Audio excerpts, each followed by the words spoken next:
ሰላም ጤና ይስጥልኝ ውድ ተመልካቾቻችን እንደምናችሁ። ዛሬ ዘንላችሁ የመጣነው በታሪካዊቷ ጎንደር ከተማ የተከሰተውን እጅግ አሳዛኝና አስደንጋጭ ክስተት ነው። በጎንደር ከተማና በአካባቢዋ በቅርቡ የተከሰተው ድንገተኛና እጅግ ኃይለኛ የአየር ንብረት መለዋወጥ በአካባቢው ነዋሪዎች ላይ ከፍተኛ ስጋትና ጉዳት ጥሏል። በተከታታይ ቀናት የጣለው ከባድ ዝናብ፣ ኃይለኛ አውሎ ንፋስና አልፎ አልፎ የሚታየው የበረዶ መቼት ጋር ተቀላቅሎ በከተማዋ ሰፊ ውድመትን አስከትሏል።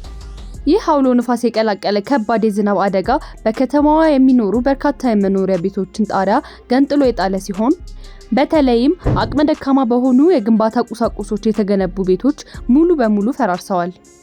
ከባድ የበረዶ ስብርባሪዎች የያዘው ዝናብ የቤቶችን መዋቅር ከማዳከሙም በላይ በመንገዶች ላይ የትራፊክ ፍሰትን አግቷል። ከመኖሪያ ቤታቸው መፈራረስ በተጨማሪ የኃይለኛ አውሎ ንፋስ ግፊት ግዙፍ ዛፎችን ከነስራቸው በመንቀል በመሰረተ ልማቶች ላይ ከባድ ጉዳት አድርሷል። የኤሌክትሪክ ምሰሶዎችና መስመሮች በመበጣጠሳቸው ምክንያት በከተማዋ የተለያዩ ክፍሎች የኃይል አቅርቦት ሙሉ በሙሉ እንዲቋረጥ ምክንያት ሆኗል።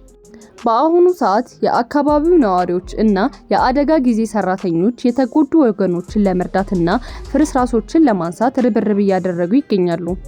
የአደጋውን ቀጥተኛ ነጥብ ለመመልከት ወደ ጎንደር ከተማ ቀበሌ 16 ስናመራ በትላንት ዕለት በአካባቢው የተከሰተው የአየር ሁኔታ እጅግ አስፈሪና አስገራሚ ነበር። በዚህ ቀበሌና በዙሪያው የነበሩ አካባቢዎች የንፋስ ፍጥነቱ ከተለመደው ውጪ እጅግ ከፍተኛ ሆኖ የተመዘገበ ነበር። በተለይም በቀበሌ 16 እና በቅርብ ርቀት ላይ የሚገኙ መንደሮች ላይ የተከሰተው ኃይለኛ አውሎ ንፋስ የአካባቢው ነዋሪዎችን ክፉኛ አስደንግጧል። ንፋሱ በሰከንዶች ውስጥ ድንገት ኃይል እያገኘ በመምጣቱ መሬት ላይ የነበሩ ቀላል ቁሳቁሶችን ወደ አየር ከመበተኑ በላይ በሰፈሩ የሚገኙ በርካታ ቤቶች ላይ ከባድ መዋቅራዊ ጉዳት አድርሷል። በዚህ ኃይለኛ አውሎ ንፋስና ዝናብ ምክንያት በብዙዎች መሸሸጊያ የነበሩ መኖሪያ ቤቶች ጣሪያቸው ተነቃቅሎ በመውደቁ ንብረታቸው ለዝናብና ለበረዶ ተጋልጠዋል። ይህ ድንገተኛ ክስተት በአካባቢው ማህበረሰብ የዕለት ተዕለት እንቅስቃሴና የኑሮ ዋስትና ላይ ትልቅ ፈተና ጥሎ አልፏል። አሁን ደግሞ ከሩቅ ቦታ ሆኖ የአይን እማኞች በካሜራ ያስቀሩትን እጅግ አስፈሪ ትዕይንት እንመልከት። ይህ ከሩቅ በጉልህ የሚታየው ግዙፍ የአየር አዙሪት አውሎ ንፋሱ ምን ያህል አስፈሪና አስገራሚ ኃይል ይዞ እንደመጣ በግልጽ ያሳያል። ይህ ከተለመደው ውጪ በሆነ ፍጥነት የሚሽከረከረው ቶርናዶ መሬት ላይ ያሉ ነገሮችን ሙሉ በሙሉ ወደ ላይ እየመጠጠ ሲያናውጥ ማየት እጅግ ያስደነግጣል። በትቢያና በዳመና ተሸፍኖ ወደ ሰማይ የተሰቀለው ይህ የሚሽከረከር የንፋስ አምድ በአካባቢው ላይ የነበረው አስከፊና አስደናቂ ድባብ ቁልጭ አድርጎ ያሳያል። ምስሉን ከሩቅ የሚያየው ሰው እንኳን ልቡ በሚደነግጥ መልኩ የሚታየው ይህ የተፈጥሮ ክስተት በቀጥታ በአደጋው ቀጠና ውስጥ ለነበሩ ሰዎች ምን ያህል የሚቀፍና ሰላምን የሚነሳ አስፈሪ ሰዓት እንደነበር መገመት አያዳግትም። ይህ በከፍተኛ ፍጥነት የሚጓዘው አውሎ ንፋስ መንገዱን እየቀየረ ወደ ተለያዩ አቅጣጫዎች ሲሻገር የአየር ግፊቱ መለዋወጥ በአካባቢው ሰማይ ላይ ድንገተኛ ጨለማን ይዞ መጥቷል። ከሩቅ ሆኖ ትዕይንቱን የሚከታተል ማንኛውም ሰው ክስተቱ የሚፈጥረውን ከባድ የስጋት ስሜት በቀላሉ መረዳት ይቻላል። በጣም የሚያስገርመው ግን ንፋሱ ብቻውን አለመምጣቱ ነው። በዚህ አስፈሪ አዙሪት ጋር ተያይዞ የወረደው ከባድ የበረዶ መቼት በመንገዶችና በሜዳዎች ላይ ነጭ ምንጣፍ እስከሚመስል ድረስ ተከማችተዋል።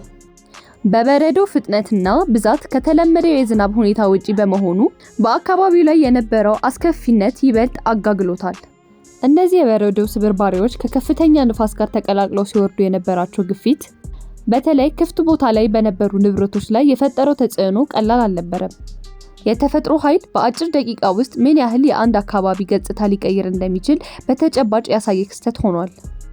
የአስፈሪና ክፉኛ ልብ የሚያስደነግጠው የአውሎ ንፋስ ድምጽ ቀስ እያለ ሲረግብ በአካባቢው ላይ የነበረው ውጥረት በከባድ ዝምታ ተተክቷል። ነዋሪዎች ከነበሩበት አስተማማኝ መጠለያዎች ቀስ እያሉ በመውጣት በአጭር ደቂቃ ውስጥ በአካባቢው ላይ የተፈጠረውን ለውጥ ለመመልከት ዙሪያውን ማየት ጀምረዋል። መንገዶቹ በሙሉ ከአውሎ ንፋሱ በተረፉ ፍርስራሾች፣ በተሰባበሩ የዛፍ ቅርንጫፎችና ባለቀለጠው የበረዶ ክምችቶች ተሸፍነዋል። ነዋሪዎች አይናቸው የሚያርፍበት ቦታ ሁሉ የደረሰው የጉዳት መጠን ለመገመት እየሞከሩ በዝምታ ይተያያሉ። በዚህ አስቸጋሪ ሰዓት በመጀመሪያ የተደረገው ትልቁ ቁም ነገር የሰው ህይወትና የሰዎች ደህንነትን ማረጋገጥ ነበር። ጎረቤቶች እርስ በእርስ በመጠያየቅና በመፈላለግ ማንም ሰው አስቸኳይ እርዳታ እንደማይሻ ወይም ጉዳት እንዳልደረሰበት ለማረጋገጥ ፈጣን እንቅስቃሴ አድርገዋል። ድንጋጤው ቀስ በቀስ ወደ መረጋጋት ሲቀየር የአካባቢው ማህበረሰብ ያለምንም መዘግየት ወደ ተግባር ገብተዋል። ወጣቶችና የአካባቢው ነዋሪዎች በጋራ በመሰብሰብ በአውሎ ንፋሱ ተነቅለው መንገዶችን የዘጉ ግዙፍ ዛፎችና ፍርስራሾችን በእጃቸውና ባገኙት ቁሳቁስ ማንሳት ጀምረዋል።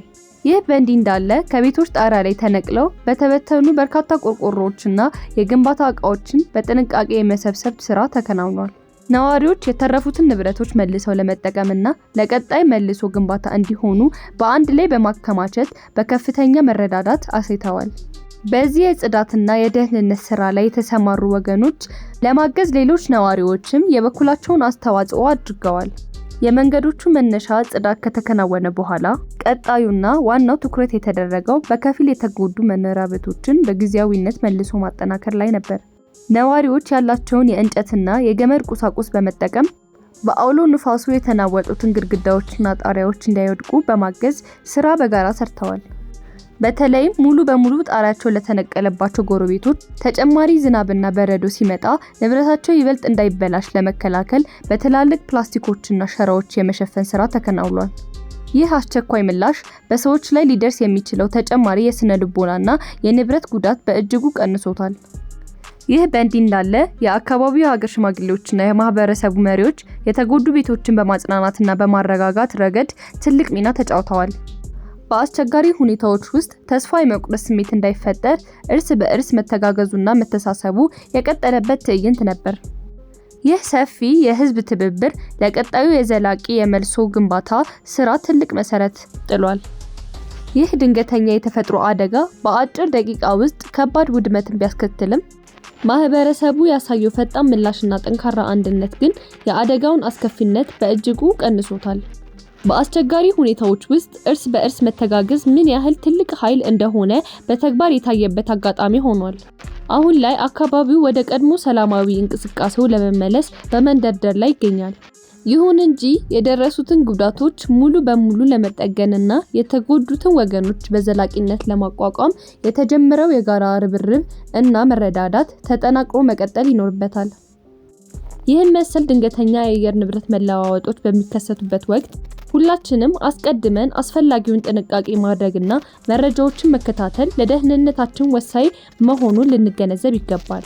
ለተጎዱት ወገኖች በሙሉ መጽናናትንና ፈጣን ማገገምን እንመኛለን። ስለተከታተሉን እናመሰግናለን። እውነተኛና ወቅታዊ መረጃዎችን በፍጥነት እንዲደርሳችሁ ቻናላችንን ሰብስክራይብ ማድረግና ቪዲዮውን ላይክ ማድረግ እንዳትረሱ። ሰላም ይቆዩልን። ቻው።